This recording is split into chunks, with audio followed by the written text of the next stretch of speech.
এক মা সন্তানের সম্পদ অন্য সন্তানকে দিলে সেটা চুরি হবে কিনা না জানিয়ে, এক সন্তানের সম্পদ অন্য সন্তানকে না জানিয়ে যদি দেয় তাহলে সেটা কি চুরি শামিল হবে?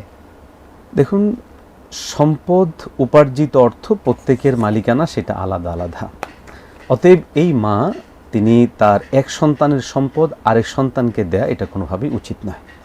বাকি হচ্ছে মা, দেখুন একটা জিনিস চুরি করে দেওয়ার একরকম পরিবেশ থাকে, আরেকটা হচ্ছে মা হয়তো ভেবেছেন যে আমার ছেলের টাকাটা আমি আরেকটা ছেলেকে দিচ্ছি, তো এটা চুরি না হলেও এটা একটা অনুচিত কাজ। কারণ হচ্ছে এই ধরনের কাজ অনেক সময় দেখা যায় পারিবারিক অনেক কলহ তৈরি করে, সন্তান এবং মায়ের মাঝে বড় ধরনের দূরত্ব তৈরি করে, ভাই ভাইয়ের মাঝে দূরত্ব তৈরি করে। এই জন্য আমরা আমাদের মায়েদের প্রতি আহ্বান জানাবো, যদি কোনো সন্তানকে আপনার কোনো অর্থ করে দিতে হয় তাহলে সেক্ষেত্রে আপনার মালিকানাধীন সম্পত্তি দিবেন। আপনার অন্য কোনো সন্তানের যদি সম্পদ দিতে হয় তাহলে অবশ্যই তার অনুমোদন নিয়ে তারপরে দেওয়ার চেষ্টা করবেন। হেভেন টিভি, জান্নাতি আহ্বানী প্রতিক্ষণ।